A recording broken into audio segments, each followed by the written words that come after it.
अभी बहुत विस्तार से आपने हमारे जो धार्मिक पर्यटन के जो प्रमुख स्थल हैं उनके बारे में, उनके अध्ययन के बारे में बहुत विस्तार से मैं बताया। क्या और कोटा में तो केसरी सिंह बारेठ साहब जैसे आजादी के बहुत ही प्रखर और मुखर स्वतंत्रता सेनानी कोटा से उनका संबंध रहा है जी।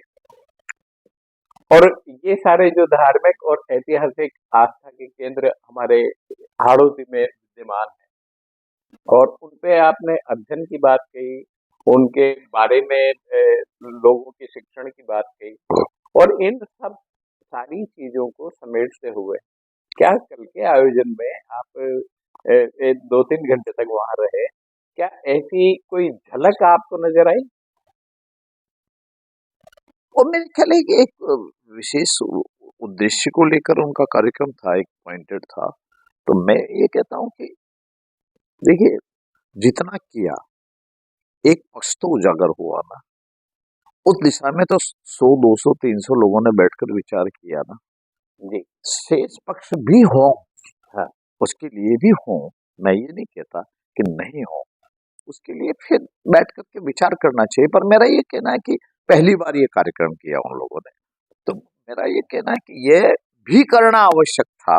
अगर पर्यटन की कोई बात करते हैं तो पर्यटन की सुविधाएं कितनी उपलब्ध है, व्यक्ति आएगा तो उसको ठहरने के लिए कितनी सुविधा आप दे सकते हो, क्या दिखाया जाना चाहिए, यह एक आधा विषय छुआ भी होगा। मैं क्योंकि मैं आखिरी सेशन में जी हाँ। था तो पहले वाले सेशन में मैं या नहीं था, पर निश्चित रूप से कोटा में क्या है जो दिखाया जाना चाहिए, जिसको देखने के कारण से यहाँ व्यक्ति आए।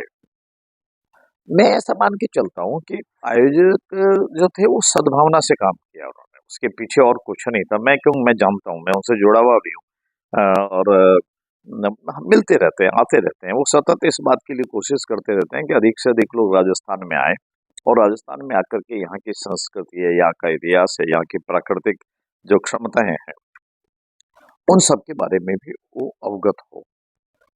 और इसके कारण से आपका जैसे जयपुर है वो विश्व के अंदर उसका चौथा पांचवा नंबर है, जी। अग्रणी पंक्ति में कुछ मामलों के अंदर। तो जी। मेरा ये कहना जी। है, आप मुझे बताइए कि जैसलमेर के रेत के टीले हैं, सैंडोन्स हैं, जी। वो भी दुनिया के जो पर्यटक आते हैं उनको लुभा रहे हैं। तो अभी सरकार ने फिर तय किया कि हम इस बार जो है तरनोट को विकसित करेंगे, तरनोट पे कुछ काम करेंगे। तरनोट के ऊपर लगभग सरकार मोटे रूप से, मैं ये कह सकता हूँ, उसकी रिपोर्ट बनाई है, डीपीआर बन गई है।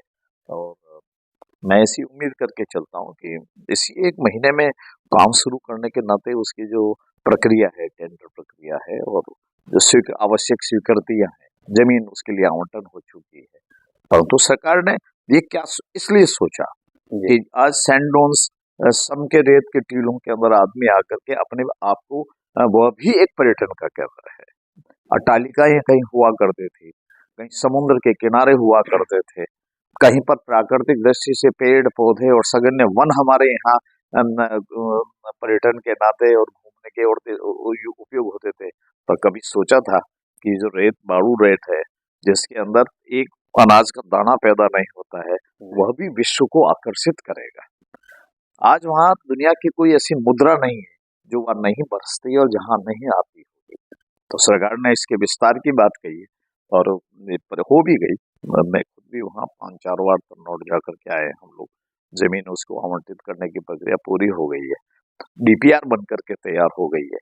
और मैं ऐसा मान करके चलता हूँ कि और उसमें से कुछ संभावनाएं तलाश करेंगे कि जहां आदमी आकर के ये भी देखना चाहते हैं। पर जब तरनौट देखेंगे लोग, तो तरनौट केवल मात्र सैंडून्स नहीं देखेंगे, वहां वो देखेंगे तो तरनौट माता के दर्शन करेंगे, जहाँ पाकिस्तान के युद्ध के समय जितने बम गिरे वो सब ब्लास्ट नहीं हुए, वो आज भी सुरक्षित वहां पर गोले वहां पर रखे हुए हैं, उसको देखेंगे। उसके बाद में उसके आसपास का जो क्षेत्र है वहां देखेंगे। मैं भी जाकर के आया, वहां जो हमारा पिछला पाकिस्तान के साथ युद्ध था उसके जो बंकर बने हुए थे, आज भी वो बंकर सुरक्षित है, उनको भी देखेंगे। जो गांव उजड़ गए थे वापिस बसे हैं, तो उनकी बसावट को भी देखने का काम करेंगे। तो मेरा ये कहना है कि हिंदुस्तान के अंदर और राजस्थान में विशेषकर अपार क्षमता है, मैं आपसे कह रहा हूँ। कि हम देश और दुनिया को वहां तक ले जाए और उनको अवसर प्रदान करें जानने के लिए, और हम बेहतर तरीके से आवागमन के उनके साधन होंगे, ठहरने के साधन ठीक से उसमें से हो जाए, उसको जानकारी देने का काम भी पूरा हो जाए। मैं ऐसा मान करके चलता हूँ। इसके अंदर निश्चित रूप से आप मान के चलें कि हमारे पर्यटनों की संख्या में भी वृद्धि होगी, पर्यटक बड़ी संख्या में लोग बाग आएंगे, और यहाँ की आर्थिक स्थिति पे भी इसका असर पड़ेगा वहाँ के लोगों के अंदर।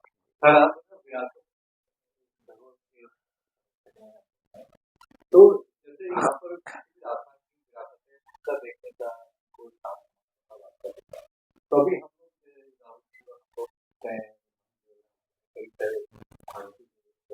उनकी स्थिति बड़ी खराब,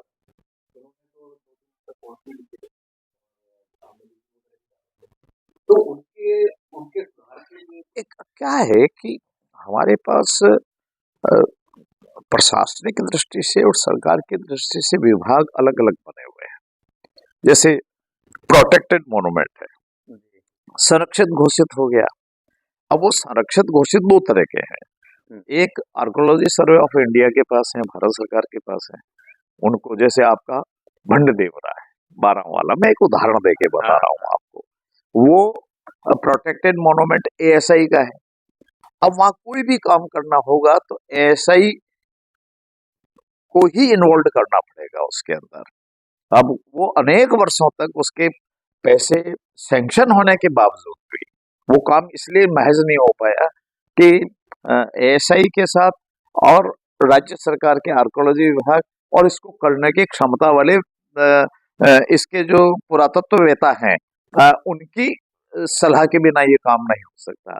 आप उसके एक एक पत्थर को खोलिए, एक एक पत्थर को वापस उसको ठीक प्रकार से करिए, उस विधि से करिए जिस विधि से पहले वो निर्मित किया हुआ था, तो वो काम नहीं हो। मैं एक उदाहरण दिया आपको कि कुल मिलाकर के इसके अंदर एक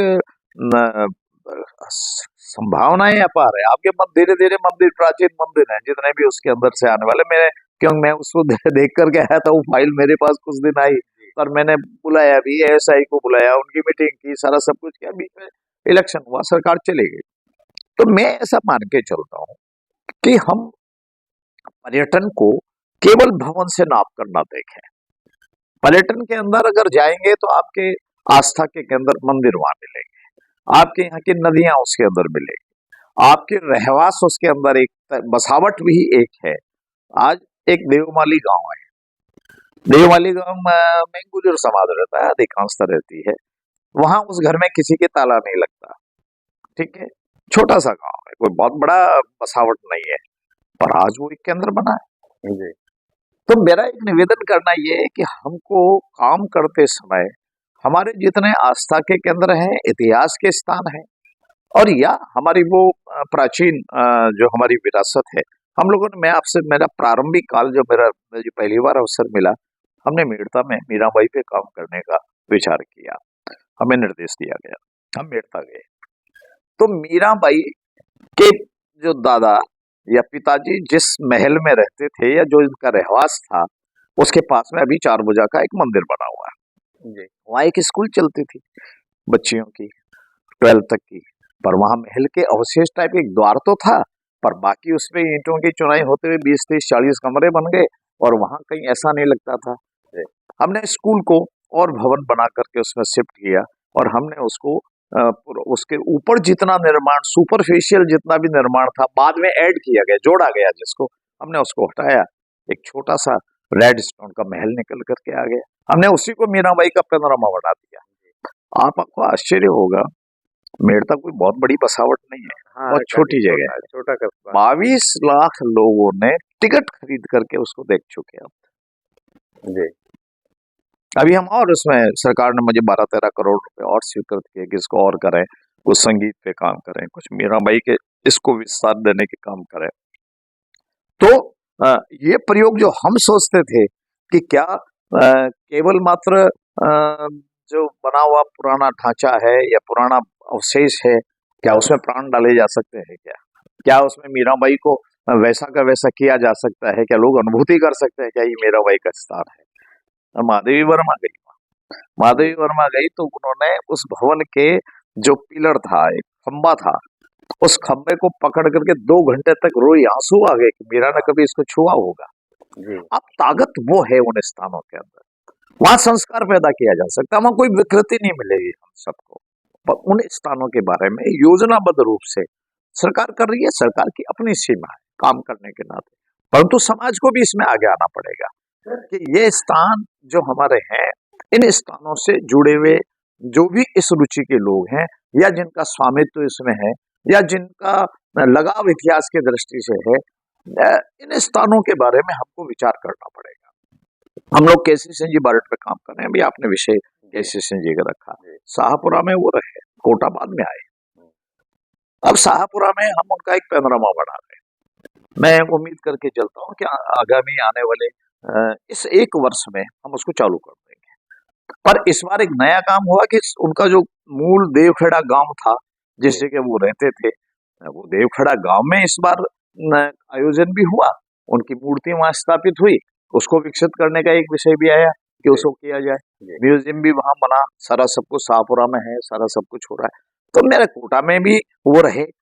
मेरा एक निवेदन करना यह है कि हम महापुरुषों के बारे में लिखें पर पढ़ाया भी जाए। आज की पीढ़ी को जब तक हम पाठ्यक्रम में इन सारे विषयों को नहीं डालेंगे और इससे कोई रिएक्शन पैदा नहीं होने वाला है, इससे कोई नुकसान नहीं होने वाला, इससे संस्कार ही पैदा होने वाला है, उसमें से क्या मिलेगा? अगर मैं जांबाज, हाँ जी जी, हाड़ौती के लिए पैनोरामा की और कोई व्यवस्था? देखिए अभी तो मेरे पास में जो है वो अभी बूंदी में हम एक बूंदा मेला का काम कर रहे हैं, वहाँ के समाज और सबको देखते हुए वो निर्माण काम हमारा लगभग पूरा, मैं कल ही देख के आया, आज भी जा रहा हूँ फिर दोबारा। हमने 12 का जो हाईवे है वहां पर हमने एक हाड़ौती पैनोरामा बनाया, वहाँ 20 बीघा जमीन हमको तत्कालीन सरकार ने आवंटित की, संसाधन भी उपलब्ध कराए, तो पूरे हाड़ौती को लेकर के हमने एक पैनोरामा, बड़ा विशाल है, 20 बीघा जमीन है हमारे पास, वहां उसमें बना भी है। अब बात इतनी सी है कि समाज उसमें भागीदार कितना बनता है। झालावाड़ है, झालावाड़ के अंदर हमने जो पीपाजी है, पीपाजी का बड़ा स्थान है, तो गागरोन के इसके अंदर हमने झालावाड़ में पीपाजी का एक पैनोरामा निर्माण किया है। यहाँ से भी कोटा में भी यहाँ के महानुभावों से बात और यहाँ के जनप्रतिनिधियों से एक बार विषय कहा रखा है, वो उसके ऊपर जितना आगे बढ़ करके बात करते हैं तो निश्चित रूप से यहाँ का यशस्वी इतिहास तो है ही। मेरा कहना है कि कोई ऐसा स्थान नहीं है जहाँ से प्रेरणा के कोई विषय न मिले। नहीं तो ये जो आपने बताया हाड़ौती में, मतलब बूंदी में लगभग आपने कहा पूरा हो रहा है, तैयार हो गया है, और 12 में आपने कहा कि एक बड़ी भूमि आपको, नहीं भूमि क्या बन गया, बना हुआ तैयार है, झालावाड़ में बना हुआ। तो कोटा ही कैसे वंचित रह गया इन सारे? हाड़ौती का जो केंद्र है, अब मुझे कुछ ज्ञान और मिल जाएगा तो बना लेंगे, कोई दिक्कत नहीं।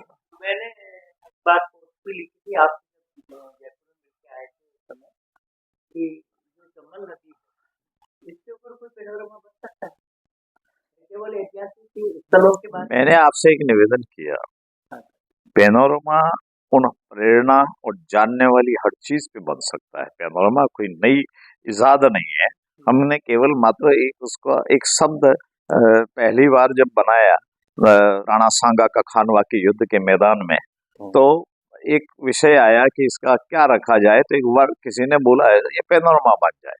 अब वो पैनोरामा शब्द चल पड़ा, अब उसका हिंदी अनुवाद ना होकर के वो पैनोरामा ही एक तरह से अनुवाद जैसा उपयोग में आने लगे, लोग कल्पना करने लगे हाँ पैनोरामा ये होता है जिसके अंदर इसको दिखाया जाता रहा है, तो हमें कोई उससे भी परहेज नहीं है। अब आप कल्पना कीजिए, हम लोगों के पास में अभी कुल मिलाकर पहले से बने हुए अभी जो हम लोग बना रहे हैं वो करीबन 125-130 के आसपास हो रहे हैं, और अभी और पाइपलाइन में भी। तो आपने बताया कि कुछ ऐसे स्थान पूरे राज्य में जहाँ राष्ट्रभक्त देशभक्त हुए हैं, स्वतंत्रता सेनानी हुए हैं, वहाँ 1-1 करोड़ रुपए लगा करके कुछ निर्माण कराना चाहते हैं। 1857 पे 1 करोड़, 1857 के कोटा है उसमें। तो उसमें भी हाड़ौती में हाँ, कितने कोटा स्थान है और वहाँ पे क्या क्या काम नहीं, चल रहा आपका कोटा है, कोटा नहीं का है 1857 के अंदर योगदान है। हाँ हम निश्चित रूप से कोटा में बनाएंगे। तो कब यहाँ कितने गांव में या कितनी जगहों पर ऐसा बनने नहीं, की लेकिन कोटा संभावना का है उल्लेख मिलता है बर्टन से लेकर के उसके जी बीच वाला जितना भी हुआ है। और तो हम कोटा में मुख्यालय में बनाएंगे। पूरे पूरे और हाड़ौती में 4 कितने महीने स्थान तक होंगे 4 महीने तक यहाँ जो है राजा को उन्होंने बंद रखा और विद्रोहियों के हाथ में जो है यहाँ की सत्ता की कमान 4 महीने। मेरा निवेदन करना ये है कि वो जो इतिहास है अंग्रेजों के खिलाफ जो आक्रोश था और जो कुछ संघर्ष था और जो आजादी की लड़ाई का एक हिस्सा है, इसको हम कमतर नहीं आंक सकते इस सबको। तो उस सब के इतिहास को इतिहासकारों के साथ में बैठ करके और हम उसको निश्चित रूप से 1857 का एक जो स्मारक है वो माननीय मुख्यमंत्री जी ने घोषणा भी की उसमें। और उन्होंने ये कहा कि 1857 में जिन स्थानों ने और जिन सूरवीरों ने योगदान दिया, आजादी की लड़ाई के लिए संघर्ष किया, अपने प्राण गंवाए, उन स्थानों के ऊपर हम 1 करोड़ रुपए का एक स्मारक बनाएंगे। तो जैसे आहुआ में हम बना चुके हैं, अभी हमारे पास में नसीराबाद में जमीन आवंटन हो गई है।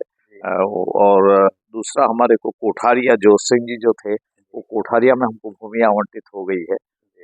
आसोप में हम भूमि के लिए लगे हुए हैं। और मैं निश्चित रूप से कह सकता हूँ कि बाकी जगह भी हम लोग अब जैसे ये वर्ष आएगा, इस वर्ष के अंदर हम और स्थानों को लेंगे इसके अंदर। कोटा में जमीन का कुछ जुगाड़ बचा? मैं उम्मीद करके चलता हूँ बैठ ही जाएगा, इसमें क्या कौन मना करेगा।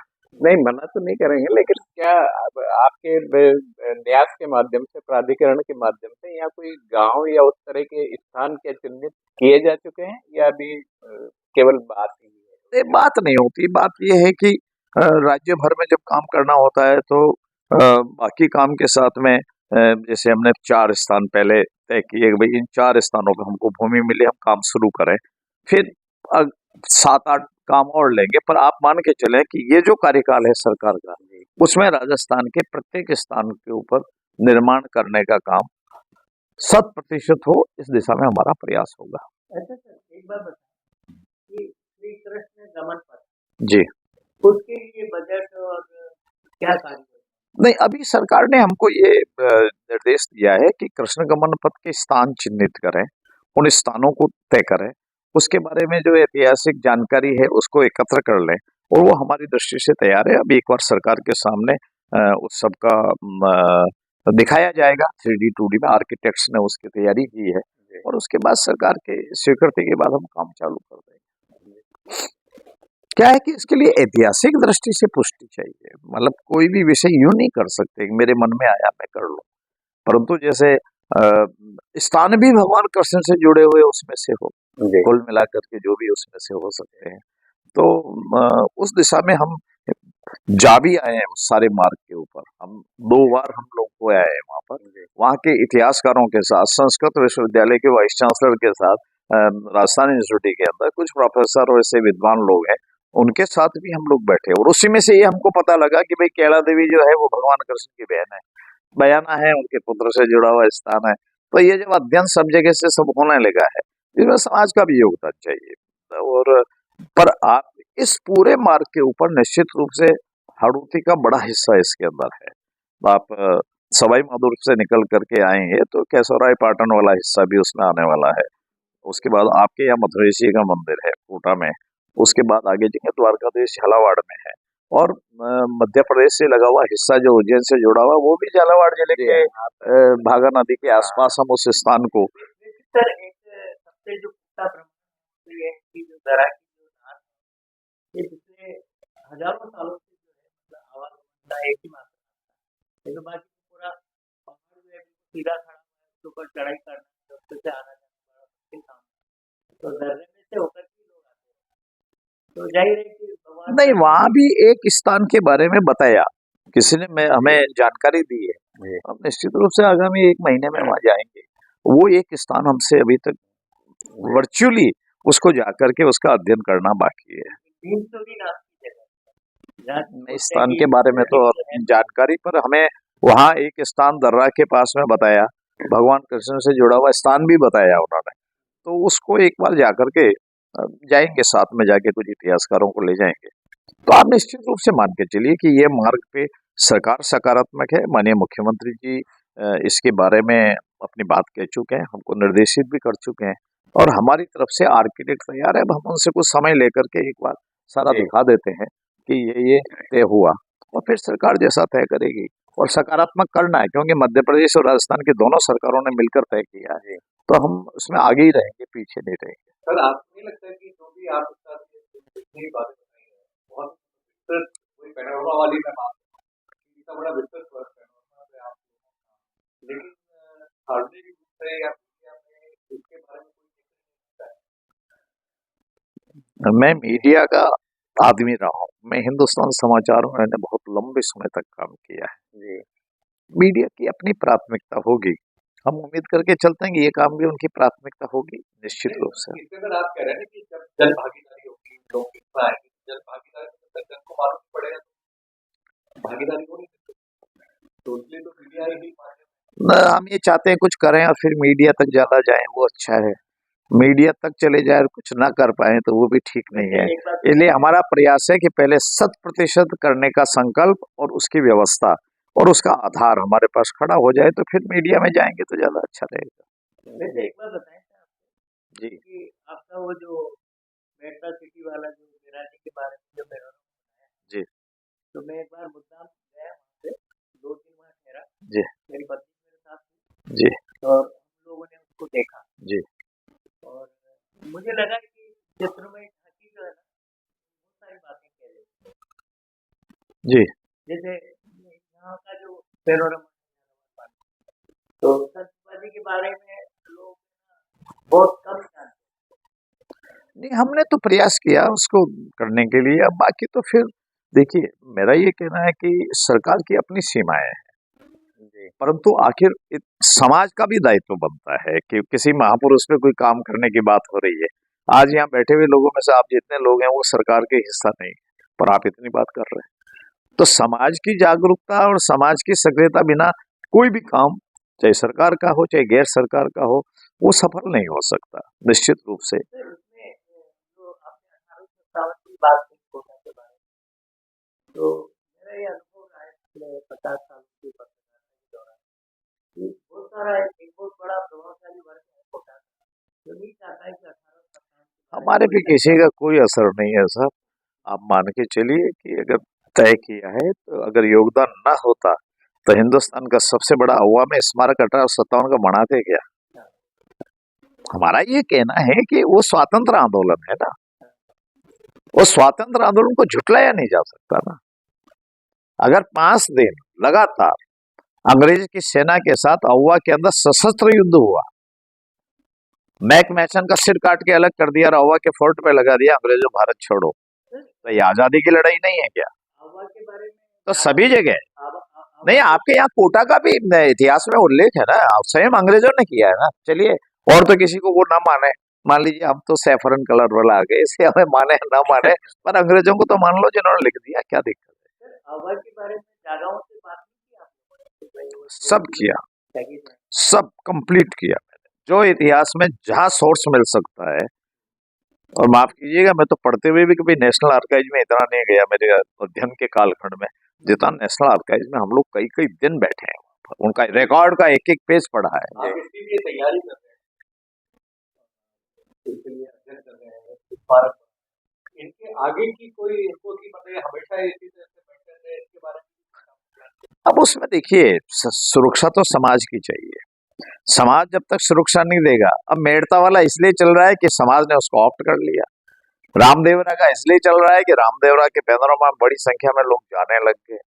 बाकी जगह समाज जो है, आखिर समाज के सहयोग के बिना हम क्या कर पाएंगे। अभी भी हम पैनोरमा, हमारे लगभग 70-73 पैनोरमाओं का काम चल रहा है, और हम, हाँ हाँ, राजस्थान की बात कर, अभी जो और नए 72-73 काम हमारे पास में है जी। हाँ हाँ, पहले लगभग 54-60 के आसपास पहले बने हुए थे, और अभी 72-73 अभी हम और लोग और काम कर रहे हैं अलग अलग क्षेत्र के अंदर। एक बात बताएं आपसे कि हम अभी 12 गए थे, लेकिन हमारे को नहीं मालूम था कि वहाँ पे पैनोरमा बन चुका है। अब अगली बार आप पधारिएगा, आपका हार्दिक स्वागत है। और आज आपने फरमाया तो मैं जिला प्रशासन से बात, हम क्या बना करके कमेटी को देते हैं, एसडीओ लेवल पर एक पर्यटन विकास कमेटी बनी हुई है। नहीं नहीं, हो गया, लोकार्पण हो गया, चलता है, टिकट भी बिकता है।